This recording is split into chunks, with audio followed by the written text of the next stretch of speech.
పల్లీ చట్నీ చేసుకుందాము. పల్లీలండి, పల్లీలకి పచ్చిమిర్చి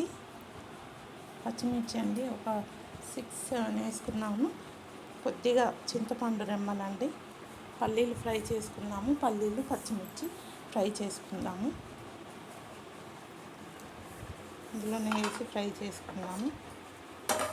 స్టవ్ ఆన్ చేసుకుందాము.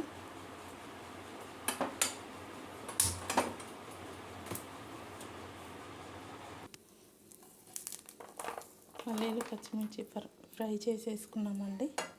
మిక్సీ పట్టేసుకుందాము.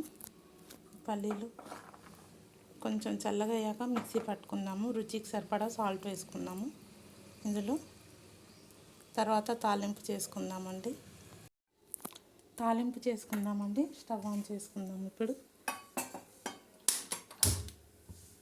కొద్దిగా ఆయిల్ వేసుకుందాము. చట్నీ తాలింపు చేసుకుంటున్నాము. పల్లీ చట్నీ. కొద్దిగా ఆయిల్ వేసాము. ఆయిల్ హీట్ అయ్యాక ఆవాలు జీలకర్ర వేసుకుందామండి.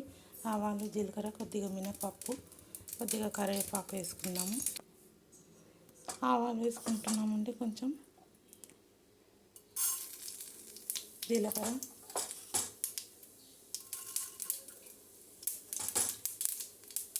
కొద్దిగా మినపప్పు,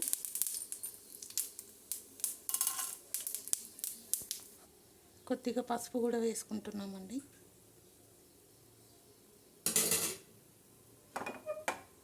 ఆయిల్ కొంచెమే వేసాం కదా.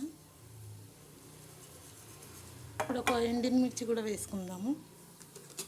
ఎండిమిర్చి, కొంచెం కరివేపాకు, 2 రెమ్మలు కరివేపాకు వేసేసుకుందాము. ఇందులో కొంచెం కరివేపాకు కూడా వేసుకుంటున్నాము. చూసారు కదా, చిట్టుపట్టలాడుతుందండి. స్టవ్ ఆఫ్ చేసేద్దాము. తాలింపు రెడీ అయిపోయింది కదా.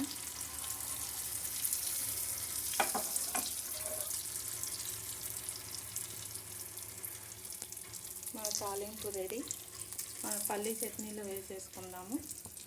స్టవ్ ఆఫ్ చేసేద్దాము. చూసారు కదా, మన పల్లీ చట్నీకి తాలింపు కూడా రెడీ అయిపోయింది.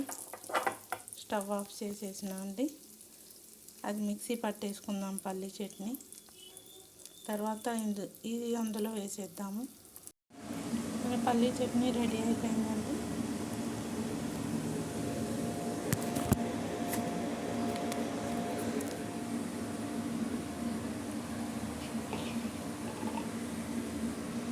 మనం తాలింపు చేసి పెట్టుకున్నాం కదా, ఇందులో వేసేసుకుందాం ఈ చట్నీ.